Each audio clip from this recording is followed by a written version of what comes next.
Buenas tardes, buenas noches, buenos días para aquellos que vayan a ver este video por la mañana. Estamos con el cuarto taller de el Cementerio Presbítero Maestro, que está dado por el hermano Richard Isaac de la congregación La Salle. Él va a volver a hacer su última presentación con este ciclo de talleres. Estamos programando otros talleres ya con otros integrantes que han dado exposiciones con unas temáticas que supongo que les van a gustar muchísimo, porque va a ser colaborativo. Así que, Richard, te cedo la palabra para que puedas comenzar con tu exposición.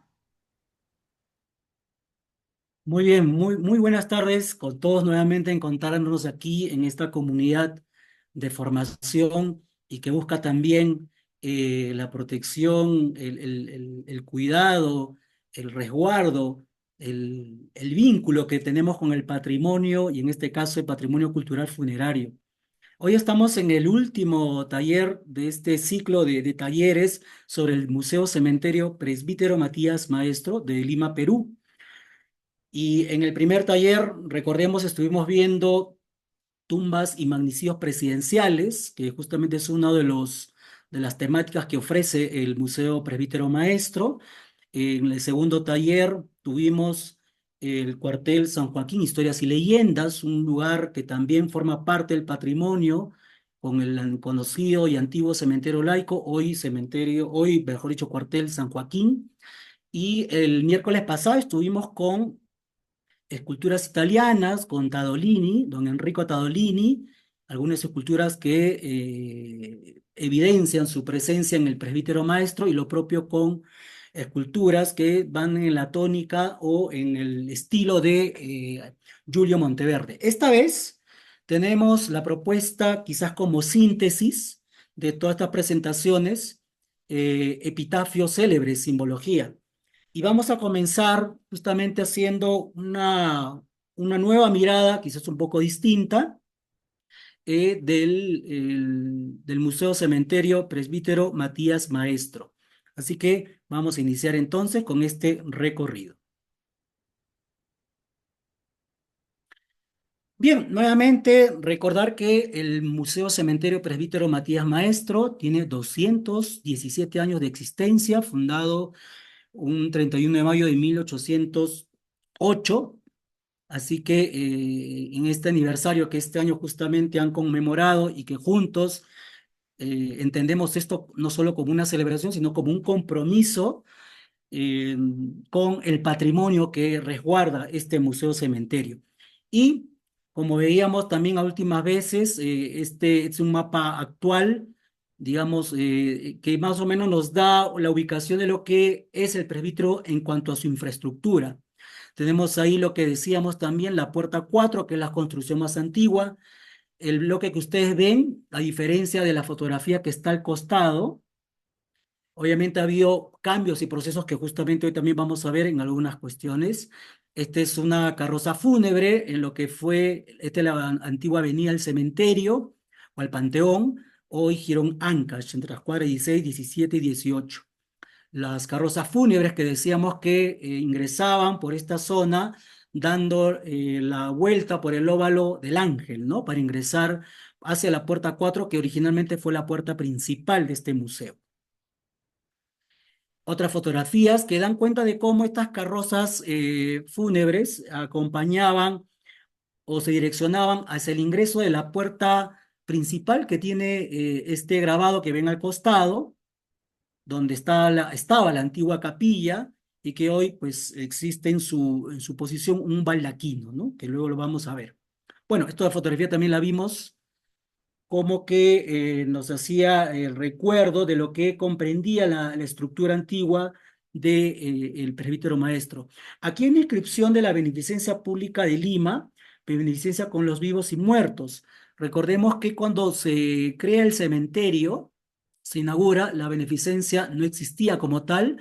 Décadas después, la beneficencia se va a hacer cargo del el Panteón General o Cementerio General por lo que la inscripción que ven ahí que dice cementerio o beneficencia con los vivos y muertos sería una inscripción posterior, ¿no? A la inauguración. Probablemente ahí estuvo escrito alguna otra máxima evangélica o alguna frase que por lo menos no se detectaba en alguna fotografía. Pero bueno, por lo menos ahí está el Cristo yacente. Ingresando por esa puerta, esta es una fotografía ya casi a fines del siglo XIX, muy conocida. Este ya es la parte posterior de la capilla, donde si se fijan, estoy aquí con el mouse, en la parte superior había una escultura que no se detalla bien qué tipo de escultura, qué alegoría era, pero probablemente hacía referencia a Cristo resucitado, porque ahí va a aparecer una frase debajo de esa escultura que hacía alusión a un texto bíblico de San Pablo con respecto al cuerpo glorioso de Cristo, ¿no? Esta es la conocida, antiguamente conocida como la calle Castilla, porque conduce justamente, o la avenida principal que conduce hacia el mausoleo del presidente Ramón Castilla, ¿no? Hoy conocida como la calle de la muerte, ¿no? Y tenemos ahí ya entrando por la puerta, dirigiendo justamente hacia el fondo, lo que les comentaba, está este mausoleo y cripta a la vez del presidente Ramón Castilla. Ahora bien, yo quisiera hacer unas precisiones importantes que me parecen, sé que ustedes lo conocen y lo manejan muy bien, pero quisiera yo precisar algunas cuestiones, no solo por complejizar la definición, el concepto de lo que es el cementerio, por lo menos desde su concepción o sobre la base sobre la que se construye el Cementerio General de Lima, hoy Museo Cementerio Presbítero Matías Maestro, sino sobre todo para comprendernos y acercarnos hacia la comprensión que se tuvo cuando se inaugura este cementerio. Recordemos que el cementerio se construye bajo una propuesta, una mirada católica, ¿no? Entonces, pero no quita que dejemos de ver algunos términos ya conocidos que creo yo nos permiten hacer una reflexión cada vez más profunda. A ver, eh, la palabra cementerio, lo conocemos bien, viene del griego koi meterion, así por lo menos en la pronunciación, por lo menos más conocida por nosotros, pues derivaría en todo caso desde el punto de vista etimológico esta palabra, lo que daría como frase compuesta etimológicamente hablando, coimao, que significaría dormir, o se puede traducir en rigor la palabra dormir, y el sufijo terion, aunque terion se traduce por lugar, porque terion viene también de terio, así como monasterio, presbiterio, un sufijo que aparece en otras palabras importantes y conocidas en el lenguaje muy común cuando se determinan lugares dentro digamos, de la estructura social, ¿no? Eh, y aquí quisiera aclarar porque he escuchado a veces la confusión, ¿no? En el latín se pronuncia o se dice coemeterium, ¿no? Y en el latín medieval, cimiterium, ¿no? De ahí viene un poquito quizás esto que estamos dialogando, pero en realidad la palabra cementerio va a venir justamente primero del latín y tiene esta su base, por supuesto, en el griego, ¿no? Que para muchos de nosotros, que lo manejamos bastante bien, se traduce a dormitorio, lugar donde duermen los muertos, o en todo caso, desde la base, el marco teórico de la construcción del Museo Cementerio Presbítero Maestro, al ser una propuesta católica, estamos hablando de fieles difuntos. Esto de fieles difuntos es un término que eh, va a surgir casi en el siglo X, durante la Edad Media, justamente a raíz de esta celebración festiva del 2 de noviembre, el Día de los Fieles Difuntos, ¿no?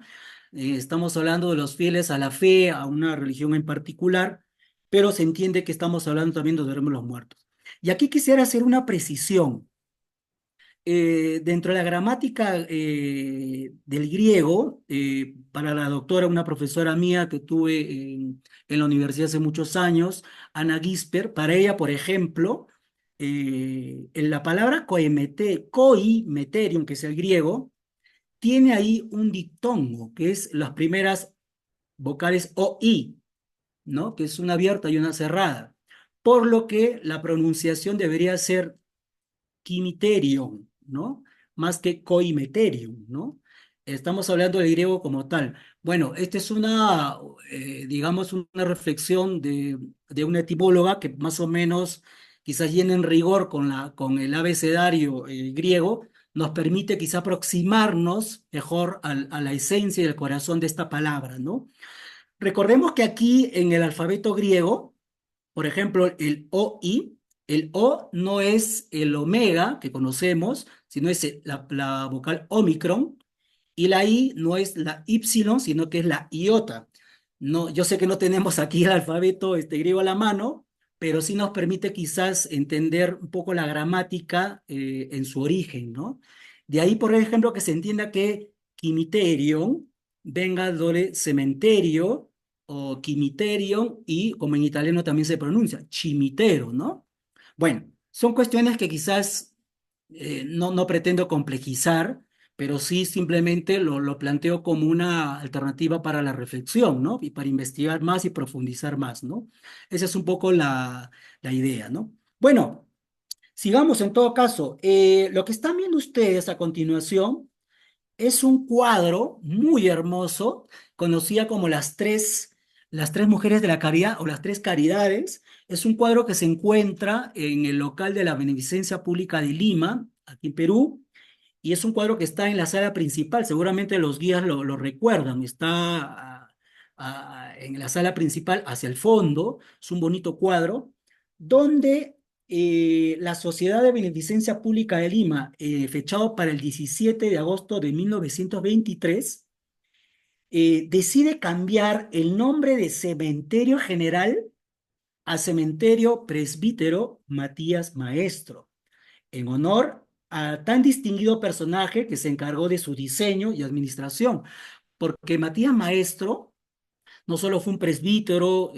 fue músico, arquitecto, urbanista, sino que también va a pertenecer a la Beneficencia Pública de Lima, va a estar a cargo en algún tiempo también de la administración y conoce muy bien cómo fue este proceso, ¿no? Entonces, la beneficencia para esta fecha, el 17 de agosto de 1923, deciden cambiar de cementerio general a cementerio presbítero Matías Maestro. Las tres caridades que ustedes ven ahí, la primera que está, a ver, voy a señalar con el mouse, con dos niños, es la alegoría de la caridad de la educación, ¿no? La caridad que educa. En el centro está la caridad que alimenta, que mamantana, o que es la maternidad también de alguna manera, pero sobre todo es la alimentación, ¿no? Ahí, si ustedes se fijan, ahí pues hay niños, ¿no? Y la última es la caridad de la salud o de la atención de salubridad de los niños, en este caso, ¿no? El auxilio de los niños. En todo caso, estas son las tres expresiones de caridad. Es un cuadro hermoso que a mí me gusta muchísimo y que se las comparto como parte de este proceso que estamos compartiendo del Museo Presbítero Maestro. Eh, Sería en 1999 y de acuerdo al director de la Sociedad de Beneficencia de Lima Metropolitana, la que va a formalizar una denominación de Museo Cementerio Presbítero Matías Maestro, porque esto de aquí va a surgir justamente en un diálogo de iniciativas que va a tener el ICOM Perú. Seguramente usted me ha escuchado mucho del ICOM, ¿no? Del Consejo Internacional de Museos. En este caso, en el Perú, también, por supuesto, como en todos países, tienen este consejo, esta comisión. Entonces, en el Perú no fue ajeno y tuvo parte justo con el antiguo Ministerio de Cultura, antes Instituto Nacional de Cultura, para que este patrimonio, por lo menos, sea denominado Museo Presbítero Maestro. Es decir, ya no solo es cementerio presbítero maestro, sino ahora va a tener la denominación de museo, ¿no? Entonces, es algo importante que hay que tomar en cuenta. Aquí están viendo ustedes una fotografía de la puerta número 4 hacia el izquierdo, en la que doy cuenta un poquito de cuánto patrimonio alberga en todo caso este Museo Cementerio Presbítero Maestro. Como mencionábamos al inicio, abarca las avenidas o Jirón Ancas, la calle principal que tiene el museo cementerio. Abarca más o menos unas 20 hectáreas de terreno, probablemente un poquito más, en la que alberga más de 700 tumbas y mausoleos y 220.000 nichos, como decíamos, en sus 20 hectáreas. Otro dato importante que hay que tener en cuenta de este museo es que en el 2002 va a pertenecer o integrar la Red Iberoamericana de Valoración y Gestión de Cementerios Patrimoniales. Y esto también gracias al ICOM Perú, ¿no? Que va a consolidar un poquito esta condición importante que también el gobierno central va a tener una participación para este tipo de integración en la Red Iberoamericana de Valoración y Gestión de Cementerios Patrimoniales. Ahora, ¿cuántos cuarteles comprende el Museo Cementerio? No sé si en otros países también le llaman cuarteles, creo que he escuchado por ahí en algún otro cementerio que le llaman galerías, ¿no? Pero en todo caso, aquí le llamamos cuarteles. Originalmente en el sector por la puerta 4 se le van a llamar departamentos, ¿no? Que va justamente con esta concepción de el concepto de cementerio como dormitorio, lugar donde descansan los muertos o los fieles difuntos, ¿no? Bueno, comprende 351 cuarteles en sus 20 hectáreas, ¿no? La UNESCO ha considerado al Presbítero Maestro como uno de los cementerios más bellos que tiene Latinoamérica y reconocido, por supuesto, como Patrimonio Cultural de la Nación, ¿no? Es efectivamente, como creo que en varios museos de América Latina se describe, un libro abierto a la historia, al arte, a la cultura, desde hace más de 2 siglos. Por lo menos este cementerio tiene de existencia hoy en sus 217 años de aniversario, ¿no? Ahora, para 1972, el cementerio Presbítero Maestro es declarado Monumento Histórico Nacional. Y esto también, estos reconocimientos van a ser importantes porque van a sumar a distintas propuestas patrimoniales que va a ofrecer posteriormente el cementerio, ¿no? Y yo quisiera ya pasar, justamente haciendo esta síntesis que sobre el Museo Presbítero Maestro. Ay, que por cierto, quisiera aquí mencionar algo. A la fecha, como museo, o sea, ya ninguna persona puede comprarse un terreno y enterrarse ahí en el museo, porque ya obviamente tenemos que es un museo, pero sí las personas que con tiempo habían separado tanto un nicho, un espacio de tumba, o las familias que ya comprenden un mausoleo y que tienen espacios familiares, ¿no? Que por cierto, pues sí todavía hay, ¿no? A veces hemos encontrado, y seguramente los guías también aquí nos lo pueden también advertir en ese sentido, hay nichos donde justamente aparecen las siglas RB, es decir, reserva en vida o en venta, ¿no? Que están ahí ya separadas justamente para algunos entierros próximos, ¿no? Porque entendemos que varias familias ya se habían separado de su terreno antes de ser declarado Museo Cementerio Presbítero Maestro. Bien, vamos a continuar con ahora uno de los que y yo aquí sí quisiera también destacar este noble agradecimiento a su diseñador. Me refiero al presbítero Matías Maestro Alegría, ¿no? Entonces, de él es quien vamos a hablar en primera instancia de este epitafio célebre. Y la imagen que ustedes están viendo es una de las primeras monumentos funerarios dedicado al presbítero Matías Maestro, que originalmente no estuvo enterrado en el mismo cementerio, que por cierto pasó ciertas penurias en sus últimos días o sus últimos años de vida, por temas económicos también y por lo que tenía un voto de pobreza, ya dado que era presbítero, pero a su muerte él va a ser enterrado en otro lugar, en lo que se conocería como el Damero de Pizarro, probablemente en la misma catedral o en algunas otras iglesias cercanas, por lo que posteriormente fue trasladado al mismo cementerio que él diseñó, en todo caso.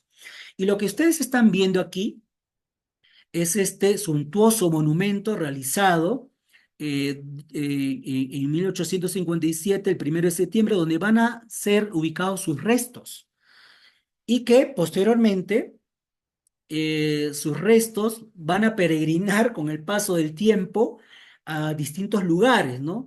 Yo tengo por lo menos el conocimiento de 3 espacios, no sé si hay otros más, pero en todo caso las fotografías nos permiten acercarnos dónde estuvo ubicado este monumento. Si se fijan, entre este, que está ahí al fondo, comprende en su estructura algunas alegorías más, incluso algunos personajes más, a diferencia de este que está aquí, ¿no? El paso del tiempo ha hecho lo propio y bueno, se ha llegado hasta el monumento actual, ¿no?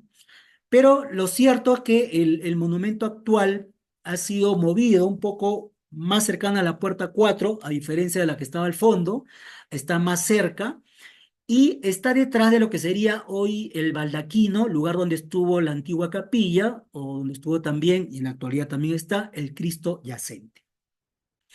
Y esto es lo que les comentaba. La fotografía que ven a la izquierda es del 1 de septiembre de 1857. Al ser movido de este lugar, un poco más adelante, hacia la puerta 4, detrás de lo que sería la iglesia, y antes de estar en ese lugar, esta fotografía que ven a la derecha da cuenta de que el monumento funerario de Matías Maestro estuvo dentro de esta antigua capilla.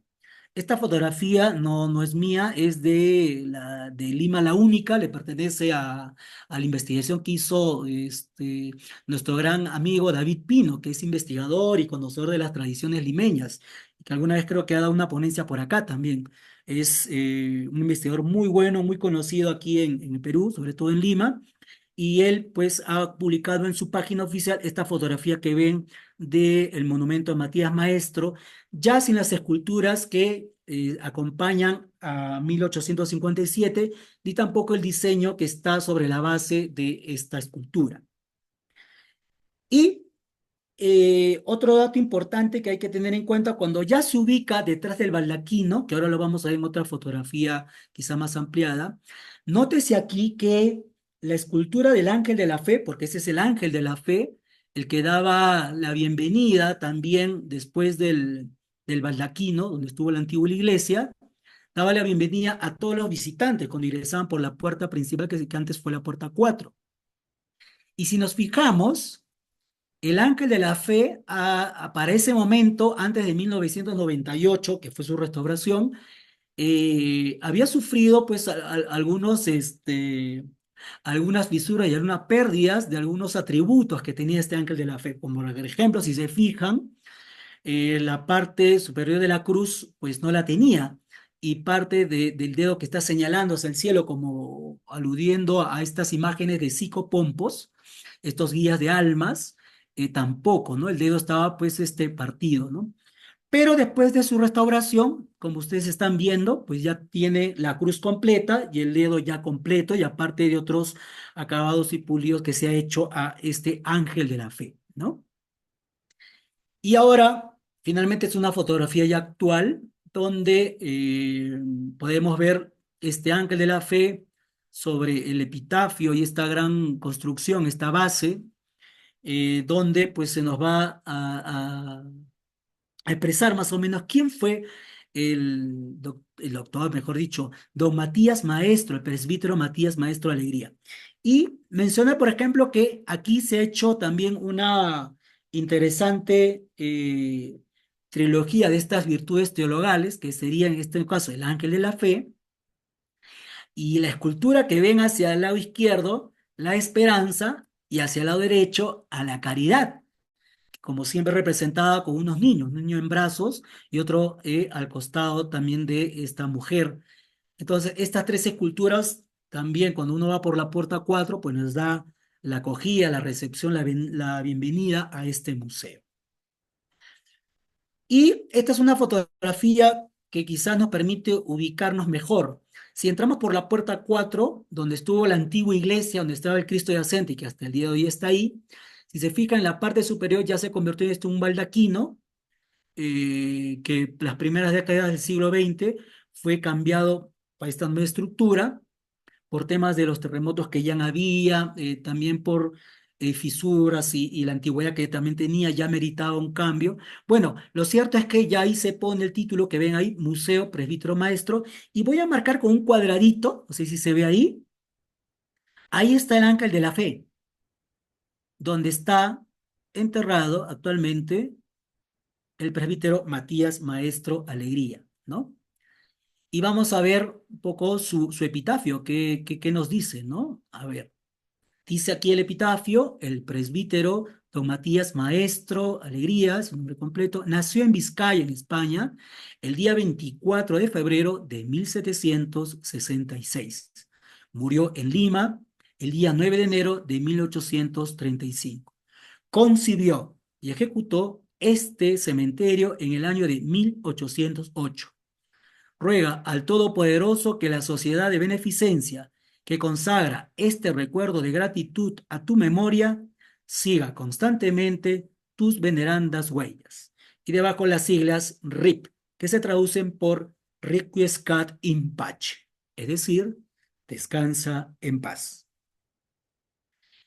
Bien, vamos a pasar a un segundo epitafio célebre. A mí me encanta esta construcción, porque también fue mi sorpresa cuando estuve en Roma el año pasado, en las dos ocasiones que pude ir. Justamente vi una escultura, un monumento, mejor dicho, muy similar, y que investigando, pues me di con la sorpresa de que tiene alguna influencia con esta que vemos aquí.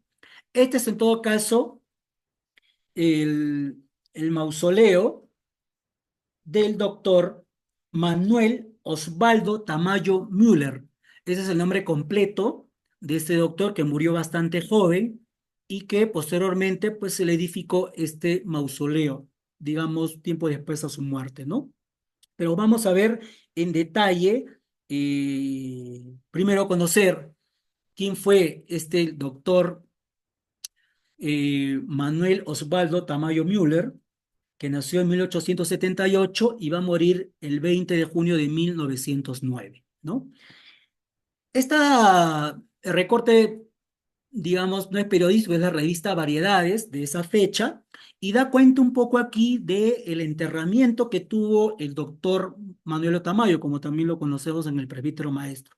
Y se nos dice aquí, en esta columna de la revista Variedad de esa época: el lunes a las 2:30 de la madrugada falleció el doctor Manuel Osvaldo Tamayo Müller, uno de los más distinguidos médicos,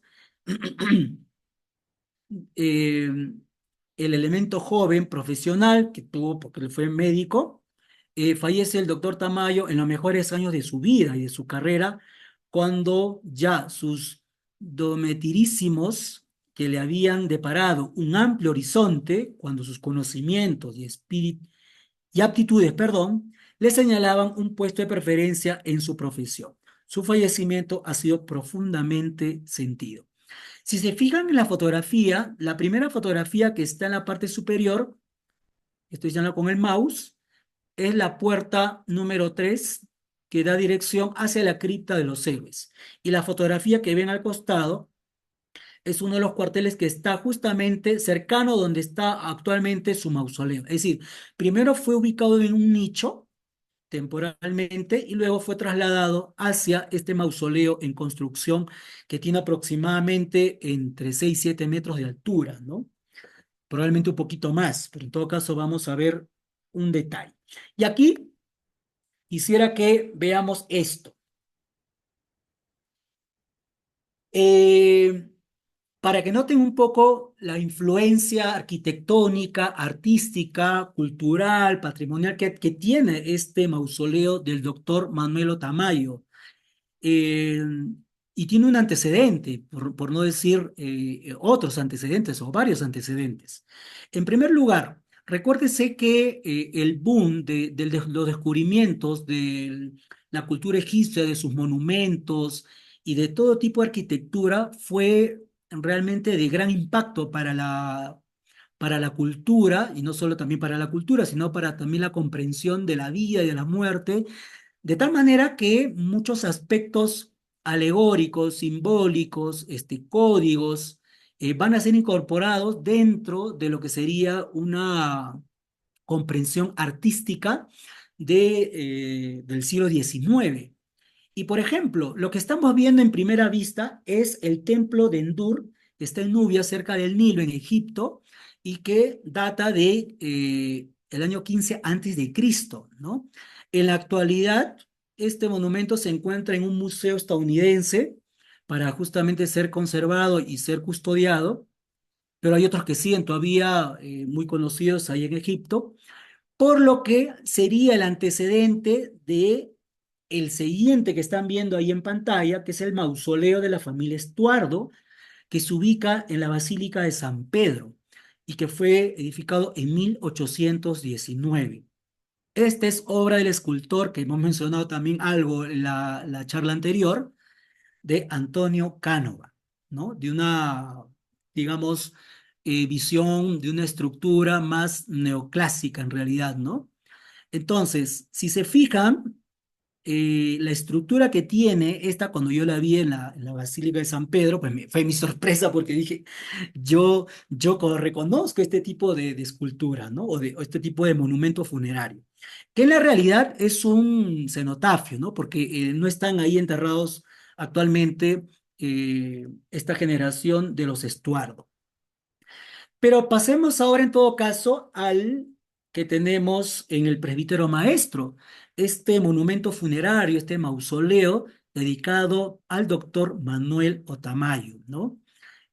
Obviamente, cuando he buscado información sobre este monumento, eh, según los registros que tiene también la Beneficencia Pública de Lima, pues aparece como anónimo. Sin embargo, hay que tomar en cuenta que quien diseñó o construyó este mausoleo, por supuesto que tuvo conocimiento de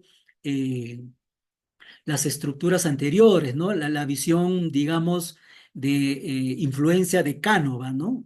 De Antonio Cánova sobre este tipo de diseño en todo caso, ¿no? Pero lo que sí podemos decir que es prácticamente una influencia bastante reconocida, por lo menos a primera vista.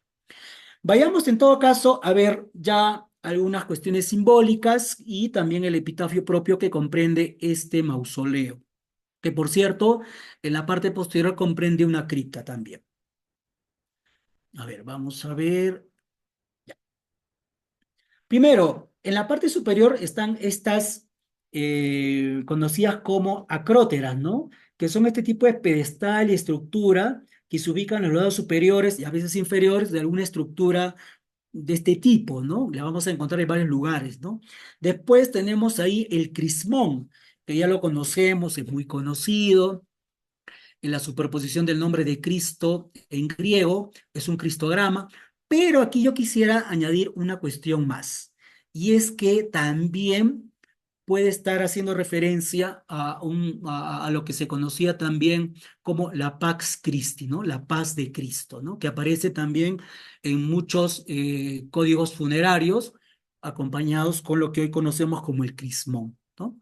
Bueno, las tres coronas de laurel, recordemos que en este caso, laurel hace referencia a la sabiduría, a la paz, también a la victoria, a la gloria. Y el número tres, pues no es no intencional, al contrario, ¿no? Tiene una simbología también con la conexión divina, ¿no? Lo propio con las guirnaldas que están ahí, ¿no? Que son como una especie de ofrenda, ¿no?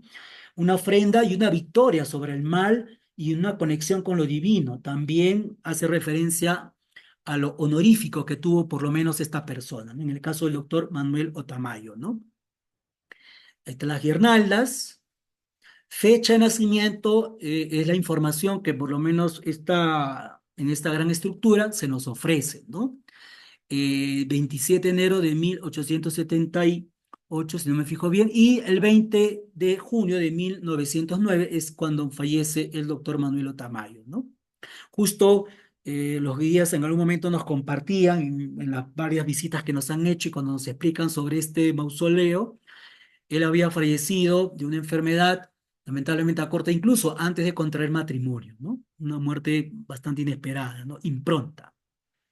Bueno, y en el epitafio, como se lee, dice ahí, su vida breve e intensa, consagrada al deber, a la ciencia, al ideal, es un ejemplo para la juventud que piensa, que combate y que trabaja, ¿no? Al otro lado dice homenaje a sus compañeros y amigos. Y en la parte superior de la puerta, pues aparece, ¿no? A Manuel Otamayo, ¿no? Es decir, a quién va dedicado esto.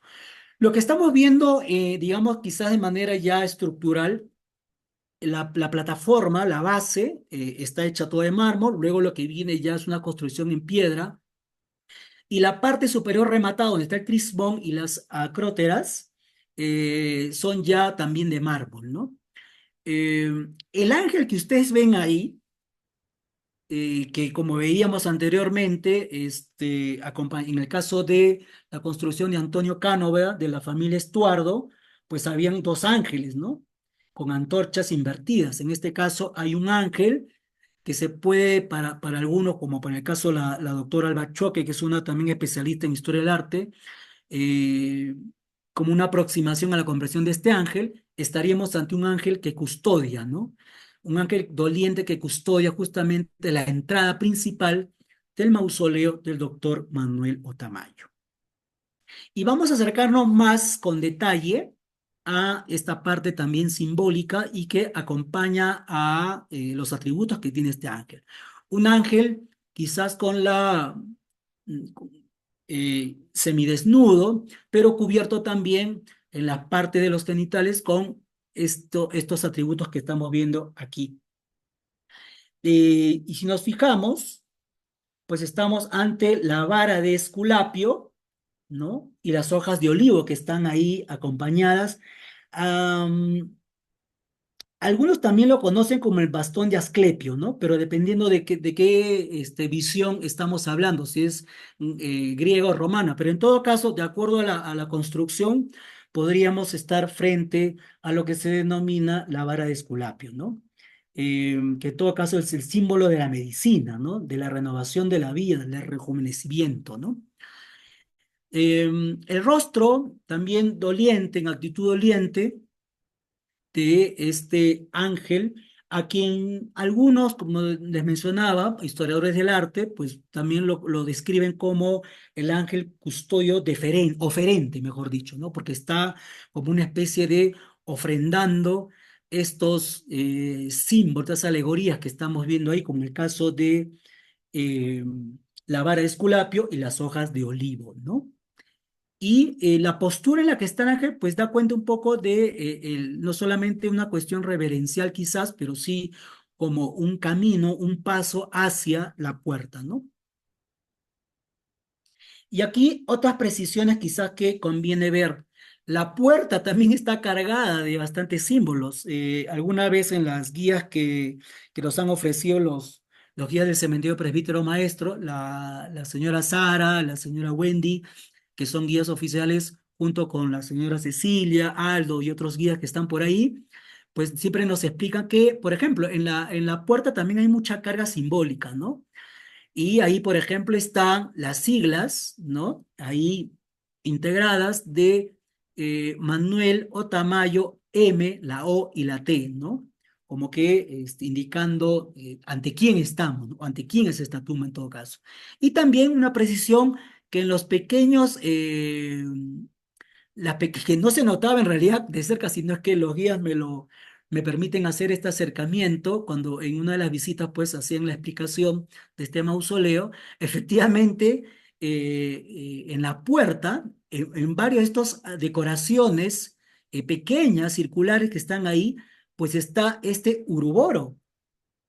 Y el uruboro, pues recuerden que también es una alegoría o un recurso alegórico de cultura más egipcia, que luego ha sido pues asimilada por la cultura grecorromana hasta nuestros días y aparece en muchas alegorías fúnebres, ¿no? Entonces aquí, en el caso del uruboro, pues estamos ante esta reflexión de la vida cíclica que continúa, del renacimiento, de la vida ante la muerte, de la unidad de todas las cosas que unifican la vida y también, por supuesto, como un proceso de camino hacia la eternidad, ¿no?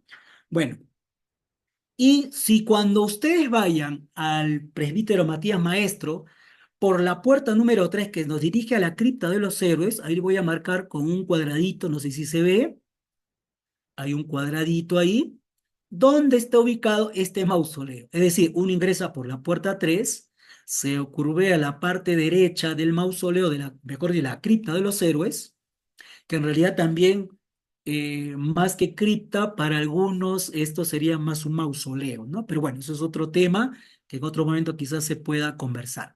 Pero ahí está ubicado, muy cerquito, al lado lateral derecho de la cripta de los héroes. Y como decía, es un tamaño bastante impactante visiblemente porque es mucho más alto que los mismos cuarteles, ¿no? Bueno, esto era en todo caso el mausoleo del doctor Manuel Otamayo. Vamos a otro tipo de mausoleo con epitafios célebres y sus alegorías simbólicas. Esta es el mausoleo del héroe nacional y de uno de los héroes más queridos también en el Perú, aparte de Miguel Grau, de Francisco Bolognesi, Cáceres y otros más, al héroe nacional Alfonso Ugarte Bernal. Este es un mausoleo hermoso de los tantos visitados también y que los guías orientan bastante bien y explican en su guiado en la temática cuando hablan de, por ejemplo, hace poco hemos celebrado el 7 de junio, el Día de la Bandera, donde justamente va a morir este gran héroe de la patria, Alfonso Ugarte Bernal. Entonces vamos a ver quién fue y más o menos cómo se dio este proceso de construcción y todo lo simbólico que está ahí acompañando a este mausoleo. Bueno, primero hay que decir que el coronel Alfonso Ugarte Bernal participó obviamente en la Guerra del Pacífico. Él es tarapaqueño. eh, si hay algo que decir de él y algo que los peruanos rescatamos, no solamente por la heroicidad de participar en la guerra, que es de ya un tipo de entrega por la patria en pleno conflicto con Chile, en la conocida, repito, Guerra del Pacífico, sino su trayectoria, las decisiones, las convicciones que él ha tenido en vida, casi aproximadamente a los 33 años de edad, bastante joven, millonario, habiendo sido miembro también del Cuerpo General de Bomberos de su ciudad natal, también miembro activo de la beneficencia de ese lugar, y otro tipo de actividades en beneficio siempre de la ciudadanía. Y él, a punto de casarse, y de poder, incluso con la posibilidad de dejar el país en pleno conflicto bélico para irse a Francia, decide quedarse y poner de su propio dinero, de su propia plata, para armar un grupo de combatientes que estaría presente en lo que fue la batalla de Arica, ¿no? Y otra batalla más que ganó. En todo caso, vamos a ver lo que dice aquí con respecto ya a su muerte. Este es del diario limeño La Patria del 21 de junio de 1880. Y dice lo siguiente: el último acto de la corta pero interesante carrera de Alfonso Ugarte revela cuánto era capaz esa alma verdaderamente grande. Acosado de innumerables enemigos, vencido ya en la cumbre del morro histórico, el morro de Arica, presenciando la mutilación de los caídos, la profanación de esas reliquias sagradas del heroísmo, quiso sustraerse a las manos enemigas y clavando las esquelas en los ijares de su caballo, se lanzó al espacio desde aquella inmensa altura para caer despedazado sobre las rocas a la orilla del mar. La pintura que ustedes ven es una pintura del escultor y pintor italiano Ludovico Marazzani, ¿no? Muy conocida, en la que se ve la inmolación de el héroe nacional Alfonso Ugarte Bernal. Eh, a la fecha, desde el punto de vista histórico, hay un tema todavía por investigación, por evidencias que hay de varias partes, tanto de la mirada chilena como de la mirada peruana. Entonces, hay todavía una investigación sobre si finalmente el coronel Alfonso Ugarte Bernal murió de esa manera.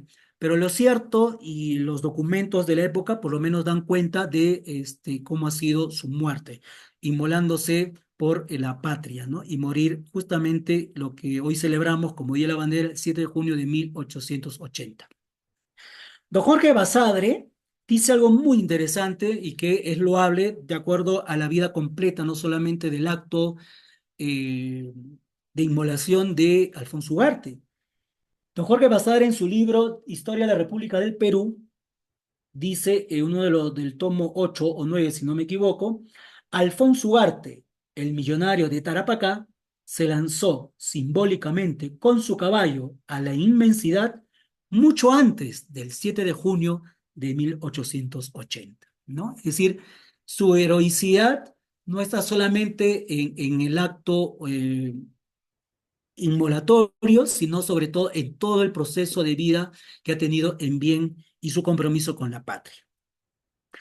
Lo que ustedes están viendo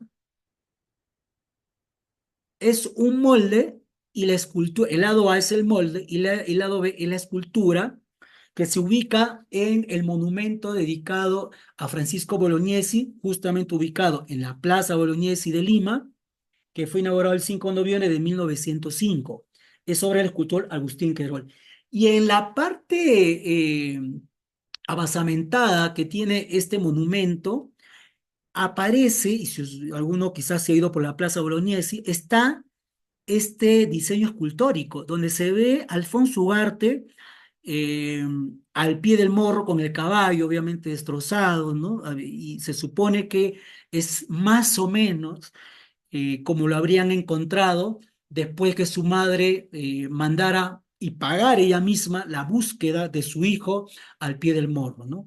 Se entiende obviamente que 7 días después fue encontrado y reconocido, sobre todo por el calcetín que tenía las iniciales A U, ¿no?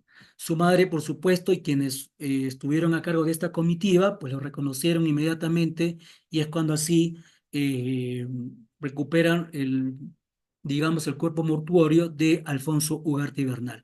Pero esta es una de las esculturas hermosas que está ahí en la Plaza Bolognesi, obra del escultor Agustín Querol. Tenemos aquí la partida de función de Alfonso Ugarte del 15 de junio de 1880.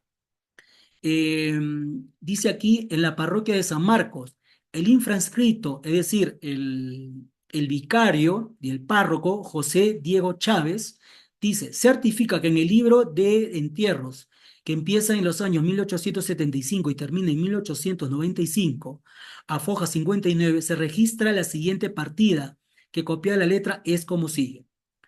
Año del Señor de 1880, el 15 de junio, yo, el cura propio y vicario de esta ciudad, de San Marcos de Arica, sepulté de cruz alta en el panteón de este cuerpo mayor del coronel Alfonso Ugarte, que fue encontrado al pie del morro y de allí se depositó en su respectivo nicho, hijo legítimo de don Narciso Ugarte y doña Rosa Bernal, y para que conste firme.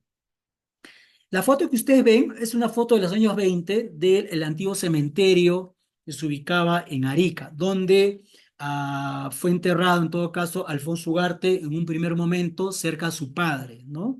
Cerca a su padre, don Narciso Ugarte, y que posteriormente va a ser trasladado a Lima, Perú. La sepultura temporal que tuvo Alfonso Ugarte fue ubicada en todo caso en el mausoleo del mariscal Ramón Castilla, que es la fotografía que ven ustedes en grande, hacia el lado derecho, el 15 de julio de 1890. Dice aquí, los despojos mortales de nuestros héroes se desembarcan en el Callao el 13 de julio y se depositan en la iglesia matriz del puerto, en la que se realizan ceremonias fúnebres. Y es el día 15 de julio de ese año 1880, trasladarán a Lima e imponente procesión cívica y varios de ellos se depositan en el mausoleo del gran mariscal Ramón Castilla.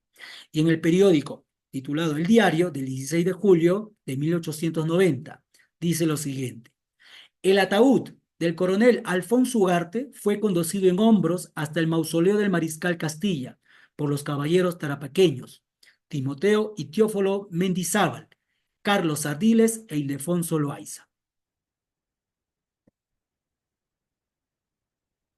Lo que están viendo en pantalla es ya un texto de la adquisición del terreno para levantar este mausoleo a petición de su madre, doña Rosa Bernal Carpio. La señora doña Rosa Bernal, al morir su esposo, es el papá de Alfonso Ugarte, tuvo un segundo compromiso, un segundo matrimonio, ¿no? Por eso va a terminar con el apellido de Hitler, ¿no? Que lo vamos a ver luego, ¿no? Pero dice por lo menos en los archivos para la edificación y compra del terreno de este mausoleo, que en realidad tuvo dos momentos en 1891 y 1896.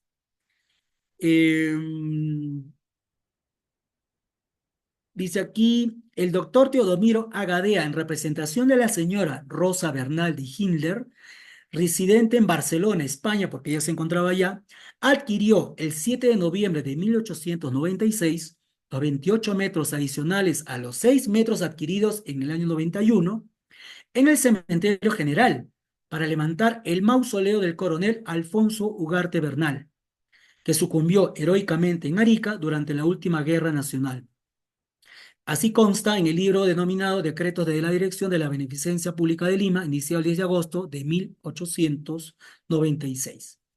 La fotografía que ven al costado es una de las últimas que se ha recuperado en un estudio fotográfico en París, Francia. Doña Rosa Bernal Carpio fallece en 1903 y luego ya va a ser trasladada desde Francia hasta el Perú para ser enterrada junto a su hijo. Posteriormente también va a ser enterrada su hija Isabel, hermana de Alfonso Ugarte. En principio los tres estuvieron en este mausoleo enterrados, que también tiene una cripta, ¿no? Que luego vamos a ver quizá con más detalle.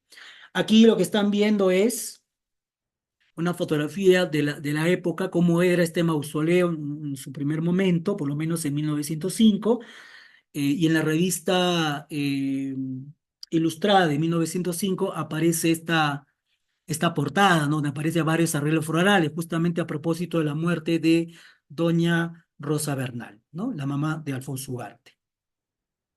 Bien, vayamos ahora a lo que es ya la cuestión de la cuestión simbólica y el epitafio.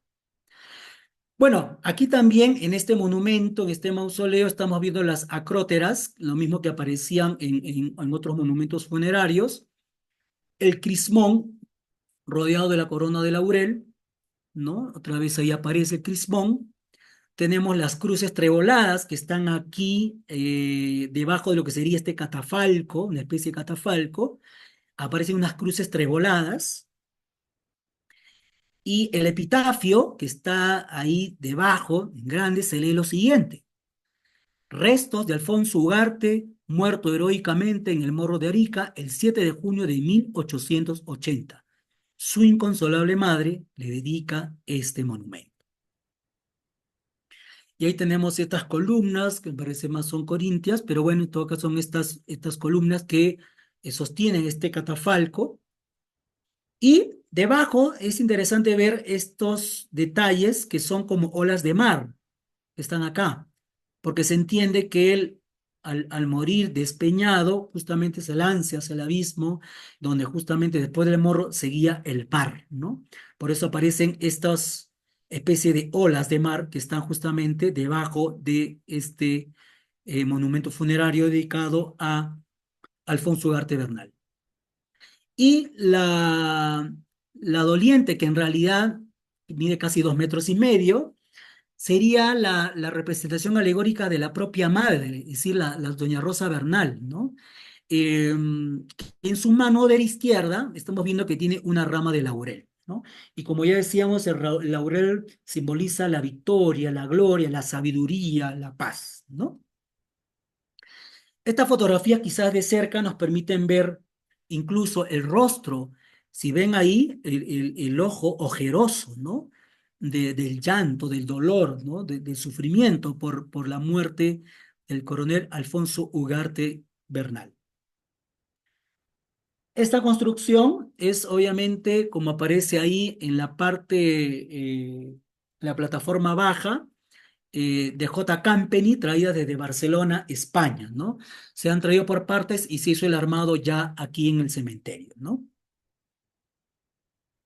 Bueno, como decíamos, esta es la parte posterior de este mausoleo, monumento funerario.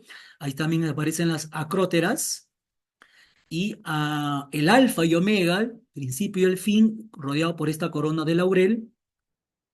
Y debajo, como decíamos, también está olas de mar, ¿no? Que al igual que la parte frontal también aparecen, ¿no? Y por supuesto comprenden esta cripta y las cuatro columnas que sostienen el catafalco. Debajo estuvo, digo estuvo porque ya no está, por eso algunos denominan a este monumento ahora cenotafio. Y vamos a ver por qué. Porque el 21 de octubre de 1700, perdón, 21 de octubre de 1979 se va a realizar una exhumación. ¿Por qué se realiza esta exhumación? Hay un par de libros que estoy poniendo ahí en la bibliografía que un poco dan cuenta de ello. Y es que hubo pues una discusión entre centros históricos militares y también algunos historiadores sobre digamos, la presencia real del cuerpo de Alfonso Ugarte dentro de este mausoleo. Por lo que se realiza un proceso de exhumación que fue algo largo y que finalmente se va a dar en esta fecha, el 21 de octubre de 1979, por lo que se va a abrir esta lápida y se van a revisar justamente los restos de Alfonso Ugarte, que fue encontrado con la bandera peruana ya despintada, un cajón mucho más pequeño con los restos habiendo traído desde Arica, y que van a ser luego, al año siguiente, llevados hacia la cripta de los héroes, y justamente sus restos reposan hoy en el tercer nivel, en el último nivel de la cripta de los héroes. Actualmente, quienes están enterradas ahí es su hermana Isabel Ugarte, quien falleció el 10 de diciembre de 1938, ¿no? Y su madre, quien falleció el 30 de agosto de 1903. Ambas descansan ahí en este mausoleo. Ya Alfonso Ugarte no las acompaña, está, repito, en la cripta de los héroes. Y por último, para ya ir culminando esta presentación, estamos frente al monumento funerario del presidente Felipe Santiago Salaverry, que nació en 1806 y muere en 1836. Él es considerado el presidente de la República más joven que tuvo el Perú, porque muere a los 29 años de edad. Y esta es una edificación escultórica funeraria, un monumento funerario dedicado a él. Entonces vamos a ver quién fue en primer lugar, a grandes rasgos, Felipe Santiago Salaverry, que nace en Lima y va a morir fusilado en Arequipa, ¿no? Él fue militar y político peruano, el presidente más joven que tuvo el Perú y el más joven en morir. Era militar muy ilustrado, con afición a la lectura y con talento para la escritura. Se sabe que también tuvo estudios en filosofía y literatura. En 1835 se rebela contra el presidente José Luis de Orbegoso y tomó el poder. Gobernó apenas un año y de febrero del 35 a febrero de 1836. Lideró a su país frente, es decir, al Perú, frente a la invasión boliviana, porque había todo un intripado político con lo que se llamó la Confederación Peruano-Boliviana. Del otro lado estaba el general Santa Cruz, quien justamente quien lo va a derrotar y lo va a apresar en Arequipa y quien va a mandar a que se realice su fusilamiento, ¿no? Tras un proceso en su contra. Este óleo que están viendo ustedes es un óleo que pertenece al Centro de Estudios Históricos Militares del Perú. Y ahí se puede ver en este óleo justamente el momento de fusilamiento. Y aquí hay unas cuestiones que quiero comentar que están desarrolladas muy bien por don Jorge Basadre en su libro Historia de la República del Perú.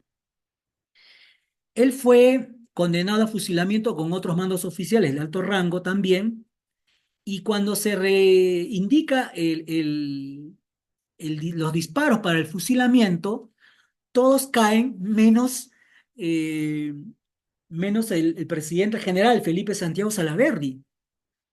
Él se levanta y lanza un grito diciendo textualmente, como cita don Jorge Basadre, la ley me ampara.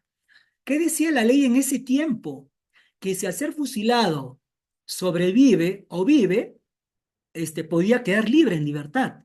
Sin embargo, nuevamente recargan las armas y fusilan y muere el presidente más joven que tuvo el Perú, el general Felipe Santiago Salaverry, ¿no?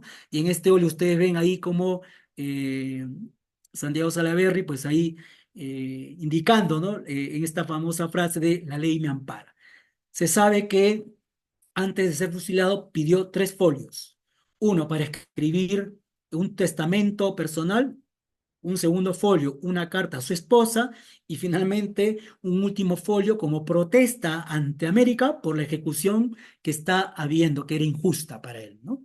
Bueno, vamos ya a lo propio, a lo que ya sería los códigos simbólicos que tiene este monumento, hermoso monumento. Primero estamos ante un templete con arco trevolado. Tenemos columnas corintias octogonales decoradas con guirnaldas, que como lo estamos viendo ahí. Tenemos llamas votivas, aunque ya en el otro lado no está la otra llama, pero bueno, ahí está en todo caso la llama votiva, que es el fuego que permanentemente arde, ¿no? Que alude en todo caso a la memoria que vive, ¿no? Al homenaje, ¿no?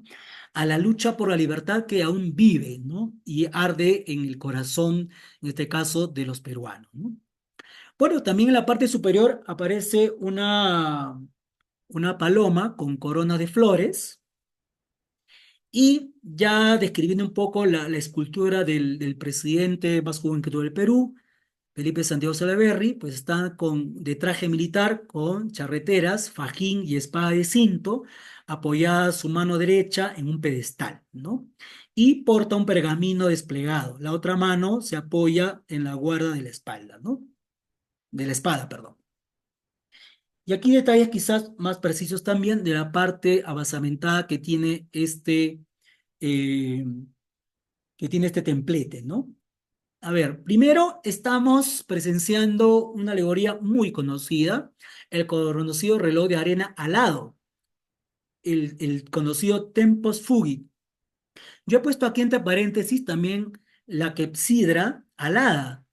La clepsidra alada, recuerden que fue uno de los primeros relojes de agua que surge más o menos, en realidad, culturas más atrás que las grecorromanas, ¿no?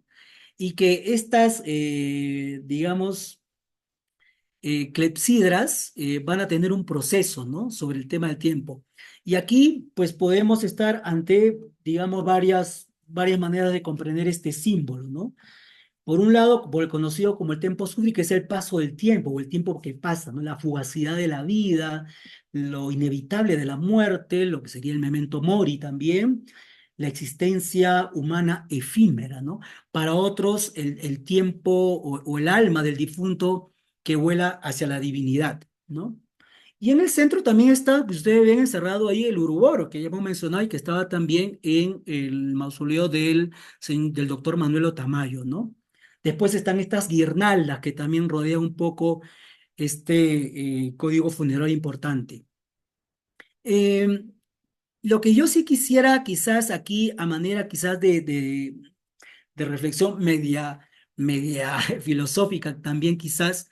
A ver, primero una cuestión sobre el tempus fugit. El reloj de arena, el reloj en sí no es sinónimo del tiempo, ¿no? El reloj en realidad es un instrumento que permite medir el paso del tiempo, pero no es el tiempo. Y si nos preguntamos qué es el tiempo, en realidad tendríamos una respuesta quizás inalcanzable, ¿no? Lo que no permite que, obviamente, esto no quede en una definición vaga. Si el tiempo es mucho más complejo y más amplio que hablar de un reloj. El reloj es un instrumento nada más que mide el tiempo o el paso de ello. Pero el tiempo, pues, ¿qué es el tiempo en realidad, no? Se puede determinar con bastante aproximación qué es el tiempo. ¿El tiempo acaso es también atemporal? ¿O el tiempo comprende 3 tiempos a la vez? ¿O ninguno de los tres, es decir, presente, pasado y futuro? el tiempo como lo infinito hacia atrás y lo infinito hacia adelante. Bueno, son preguntas que habría que ver sobre el tema del tiempo, ¿no? Eh, pero en todo caso, en su simbología funeraria estaríamos a lo que se conoce como el transcurrir de las arenas de la vida, ¿no? Que también de alguna manera ve esto. Yo en esta reflexión los invito, ahí también le he puesto la bibliografía, un libro que hace poco he podido leer en Lima, lo conseguí, no sé si lo han leído por ahí, se llama Las intermitencias de la muerte de José Saramago, donde en esta lectura del tiempo y la muerte desaparece en un momento y ya la gente no puede morir. Y los que deseen morir no pueden morir. La muerte ya no está presente en un país, en la vida humana. Entonces surge una pregunta muy compleja, ¿no? Porque recuerden que el tema del tiempo relacionado a la muerte, en el caso de la reflexión teológica, por ejemplo, está el tema de la resurrección, la redención, la salvación, y un término muy teológico y cristológico que es lo escatológico, la escatología, ¿no? Pero bueno, esas son preguntas y que acá estoy lanzando no solo para complejizar, sino solo para ampliar y quizá aproximarnos a esta realidad. Bueno, yo he terminado, disculpen que me haya pasado, creo que me he pasado mal el tiempo, tenía pensado una hora, me pasó el tiempo, pero bueno, les agradezco por su disposición, su tiempo de escucha y les presento acá el repositorio que ya acabo de compartir también de mi colección personal en PDF aquí a Graciela para que también lo puedan tener acceso ustedes. 200 años de presbítero maestro, el otro es de Lucho Repeto, el presbítero maestro, una edición de bolsillo, el libro Museo Presbítero Maestro, que también decía como la vez pasada, se vende en el mismo museo, es un libro muy didáctico. Parcavos, los epitafios del cementerio Presbítero Matías Maestro. Carmen McEvoy recomiendo este libro, Funerales Republicanos en las Américas, habla de cómo la construcción de la identidad y de ciertos valores democráticos y la construcción nacional a partir de los rituales funerarios en varias partes de América Latina, ¿no? Bueno, la historia de la República del Perú de don Jorge Basadre, 1822 a 1933, son como 15 tomos, y hay un tomo que solamente es de bibliografía. Este libro para mí es fundamental, El coronel Alfonso Ugarte, de Geraldo Orazamena Carland. Muy bueno. La historia del general Salaverry, la guerra del Pacífico, Alfonso Ugarte, de la leyenda a la realidad. También este otro, de Hernán Ponce Sánchez, de Alfonso Ugarte. La narración histórica de la guerra con Chile, Perú y Bolivia, de Mariano Pasoldán.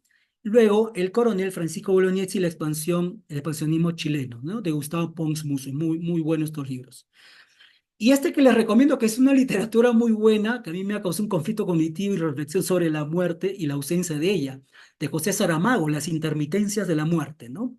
Luego este libro de Carmen McEvoy, una de mis autoras preferidas, La Guerra del Pacífico. Luego este libro completo, llena de fotografías, imágenes y relatos de La Guerra del Pacífico, de Rafael Mayafe y Mauricio Pelayo, ¿no?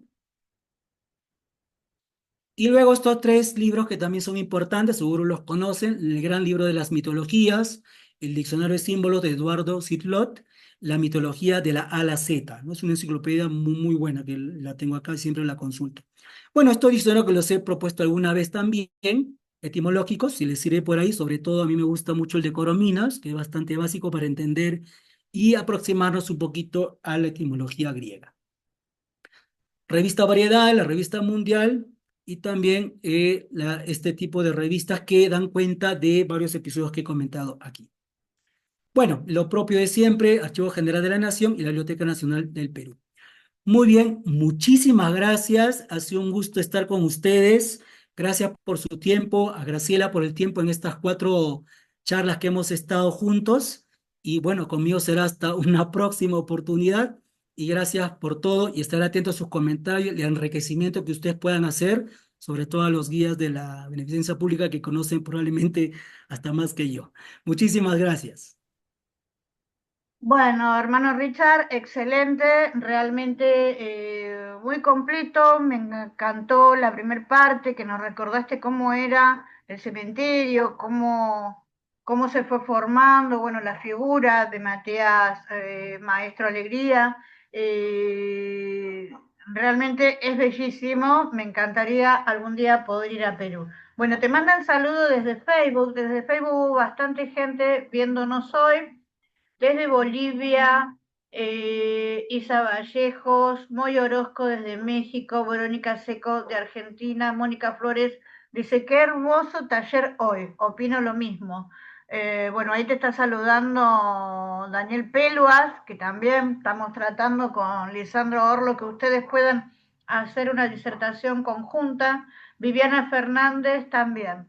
Excelente todo. Una sola pregunta, ¿no? Sí, Porque la beneficencia pública, ¿qué sería? ¿La municipalidad, la dirección de arquitectura? ¿Qué es? no, la beneficencia pública de Lima, bueno, originalmente, quizá probablemente en sus orígenes, surgió como una atención justamente a la necesidad de ciudadanos limeños, sobre todo del Diego de Lima, porque es la beneficencia pública de Lima, en atención justamente desde el punto de vista de la caridad y de la atención de salubridad y también de educación de algunos ciudadanos que no tenían el alcance económico para sostener justamente una vida por lo menos justa, básica, ¿no? Para atender esas necesidades de acuerdo a la ley. Entonces, la beneficencia surge con esa iniciativa, incluso de atender también a los muertos, porque la beneficencia, no solo como estaba en la inscripción de la antigua iglesia, que estaba en el Museo Cementerio, decía beneficencia con los vivos y también con los muertos, ¿no? Entonces, ellos vivían también de donaciones y de aportes que también grandes personajes de la cultura peruana pues aportaban, ¿no? Eh, y en la actualidad, ellos son los que se encargan no solamente del Museo Cementerio, ellos llevan adelante proyectos y programas de ayuda social, por ejemplo, el Asilo de Ancianos Canevaro, que está en Lima, también la atención a niños del Pericultorio Pérez Araníbar, niños que han quedado sin familia y que no tienen dónde vivir y ellos los atienden. Justamente con la colaboración de las entradas a este museo, gran parte de lo que se recolecta va para la atención también del asilo de ancianos y para la atención de los niños del Puricultorio Pérez Araníbar, ¿no? Entonces, la beneficista tiene este gran trabajo, esta gran tarea que en la actualidad lamentablemente no tiene el apoyo como lo debía tener de parte del Estado. Es muy básico el apoyo, pero trata de sobrevivir con su propia gestión, con todo lo que pueda recibir. Gracias a Dios hay aportes de profesionales que se suman a esta tarea que tiene la Beneficencia de Lima, ¿no? Justamente en los libros que te he compartido, ahí se relatan más detalle y precisiones de este proceso que ha tenido la Beneficencia, ¿no? Y bueno, también, como repito, está a cargo ahora del museo, ¿no? Qué buenísimo, qué interesante dato, porque por ejemplo en Buenos Aires creo que no hay una parte de beneficencia para esto. En Córdoba, donde yo soy guía del Cementerio San Jerónimo, ahí hay una funeraria municipal donde, bueno, se establecen alguien, no, por ejemplo, si gente en situación de calle pueden recurrir, alguien va, comenta y se le hace todo el servicio de conseguirle el lugar para depositar sus restos, el tema del ataúd, todo eso. Muy interesante. Bueno, me encantó todo. David Pino, te estaba mirando acá, te estuvo mirando en Facebook. David Pino estuvo dando la disertación en enero. Él habló sobre el presbítero maestro, la simbología en los Sí, sí, sí, siglos recuerdo. XIX y siglo XX, creo que estaba. Había comentado, muy interesante, muy amable. Me invitó el año pasado para dar una disertación en uno de sus cursos también. Realmente en este grupo, con la revista, ¿no? Estamos ampliando una cantidad de profesionales generosos de su saber que nos permiten a todos compartir un poquito más del conocimiento y conocer espacios que quizás por diferentes razones no podemos conocer, porque uno puede ir a ver el presbítero maestro, pero quizás no se entera de todo lo que vos comentaste hoy. Así que les pregunto a los que están en el Facebook si tienen alguna pregunta, a los que están en el Zoom si tienen alguna pregunta para el hermano Richard. Y bueno, el año que viene, hoy estábamos hablando justamente con Lisandro, vamos a hacer los talleres, pero ya de turismo religioso y turismo de patrimonio funerario. Mezclar, porque gran parte de los templos religiosos y sobre todo del cristianismo están relacionados con el patrimonio funerario. Entonces, la propuesta que habíamos hablado al inicio de hacer las iglesias en Roma, el patrimonio funerario de las iglesias en Roma, me parece que será un buen aporte para que podamos verlos en septiembre, porque julio y agosto comienzan dos disertantes, una de Venezuela y la otra de Argentina, La Plata. Una va a hablar sobre la masonería en el cementerio de La Plata y del cementerio de La Plata, obviamente, y Evelyn va a hablar sobre la museografía. Bueno, si no hay nadie Ah, más, Evelyn, sí, sí la conozco, Evelyn. Muy buena también, estuve en un curso con ella, es muy buena, así que la recomiendo. Igual a David Pino, es un buen conocido, siempre sigo sus cursos, muchas cosas aprendí de él también. Y sí, excelente, seguiremos en todo caso ahí. Les estoy David sí. compartiendo en el chat de aquí del Zoom un link donde es un video que hice del presbítero maestro de casi culminando la pandemia donde estaba pues, prácticamente solo y gracias también al apoyo de los guías, chapé mi GoPro y me comencé a pasear casi 2 horas por todo el cementerio explicando, ¿no? Lo que hay ahí. Entonces ahí se los comparto en el link para que puedan ustedes también pues verlo por ahí cuando puedan. Ya se lo comparto ahí, Graciela, también para que lo puedan ver. Pásamelo por el Ya, soy WhatsApp. presbítero Acá te maestro. dice, bueno, Daniel Pelo es muy bueno, Aldo Tomás Ah, es excelente hermano, Cecilia Dios es excelente hermano, felicitaciones. Aldo Tomás te consulta si el símbolo del sí, reloj solo se evoca con el medio del tiempo, como, a ver, para que lo leo mejor. Si el símbolo del sí. reloj solo se evoca con el medio del tiempo, ¿cómo expresaríamos ese símbolo? Mm, Si entiendo bien, ¿En estimado inglés? Aldo, si es que el reloj es un medio para explicar el tiempo que pasa, ¿no? No sé si es la pregunta. Bueno, en todo caso, lo que yo decía, el reloj de arena que vemos en las esculturas no es sinónimo del tiempo, ¿no? El tiempo es una cosa muy distinta que incluso es difícil tratar de comprenderla desde el punto de vista filosófico, así estas preguntas, ¿no? Finalmente, ¿qué cosa es el tiempo?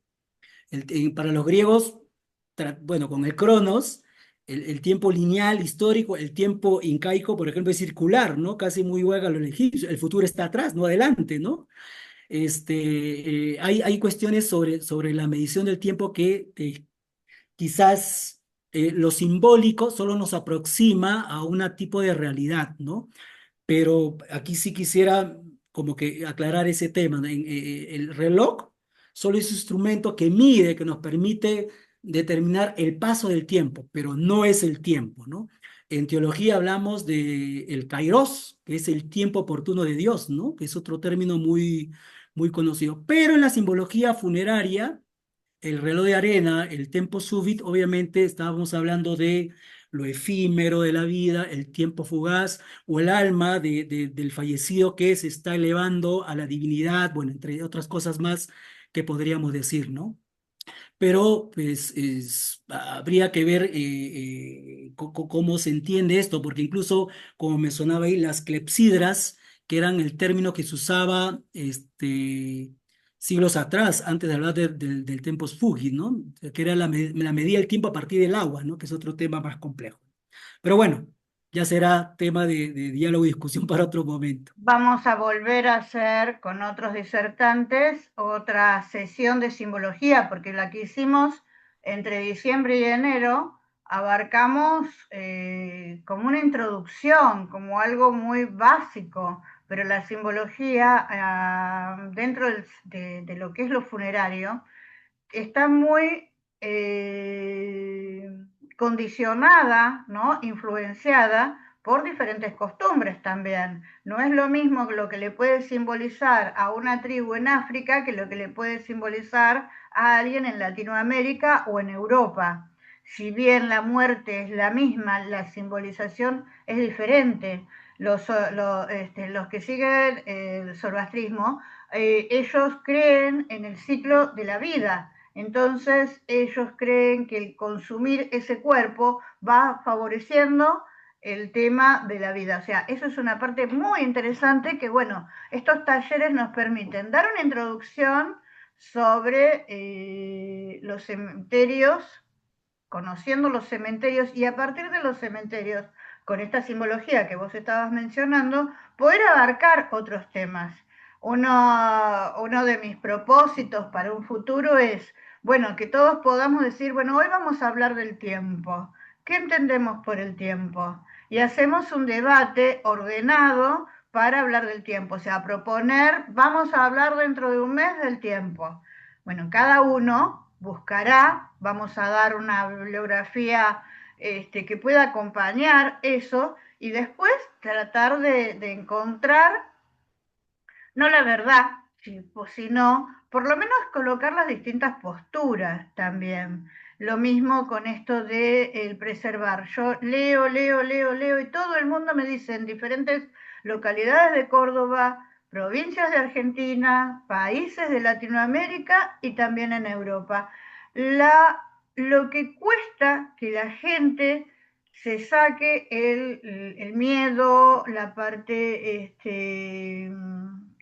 así de rechazo a ir a un cementerio y transforme ese cementerio en un espacio de arte, de conocimiento, de preguntas, de encontrarnos con esa filosofía de vida, el conocer otra filosofía de vida. Yo, si llegué hasta acá a tener los talleres, creo que el año que viene podré llegar a tener los debates para poder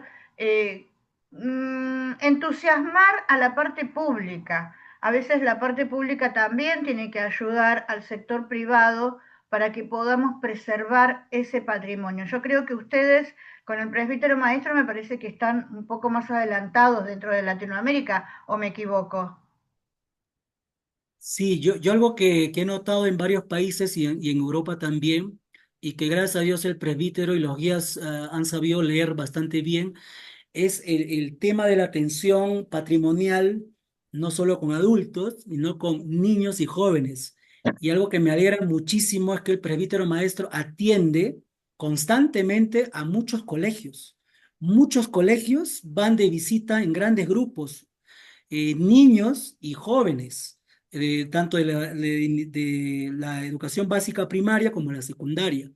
Y esto a mí me esperanza y me alegra porque el patrimonio, y esto los guías quizás lo hacen muy didácticamente, pedagógicamente, lo que te comenté alguna vez de la pedagogía del recuerdo, la educación de la memoria, que se trabaja con las generaciones más jóvenes, ¿no? Quienes van a justamente hacerse cargo y me alegra también que sean estos mismos jóvenes que vienen a hacer su voluntariado de curaduría, de limpieza, del cuidar el patrimonio, ¿no?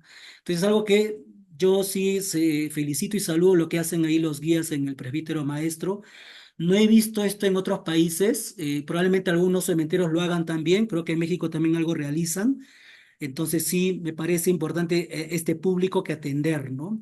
De jóvenes, de niños que están teniendo una aproximación muy cercana y una experiencia significativa con el patrimonio funerario, ¿no? Bueno, ya que has dicho esto, convoco a los guías que estuvieron hoy acompañándote, que también te acompañaron en los otros talleres, a tener este espacio de los talleres de patrimonio funerario para que puedan preparar una o cuatro talleres o los que deseen para poder compartir su experiencia pedagógica de utilizar un cementerio para incorporar estos conceptos de preservación, de mantenimiento, de revalorización de la historia. Así que bueno, los dejo, todos tienen mi teléfono, así que es cuestión de organizarnos para que puedan dar, porque no se habla de esa parte. O sea, yo estoy tratando de que se toquen todos los aspectos del patrimonio funerario, La parte pedagógica serían los primeros, así que podría ser Perú el precursor de esta temática. Bueno, ya no hay más preguntas. Muchísimas gracias, no hay ningún tipo de problema. Este espacio no tiene límite, podemos terminar antes como podemos terminar un poco más de la hora que a veces solemos tener. Un beso enorme, gracias, aplausos para tu disertación que fueron impecables. Nos vemos el próximo miércoles, empieza Cristina Espinosa con masonería en Cementerio de la Plata. Muchas gracias.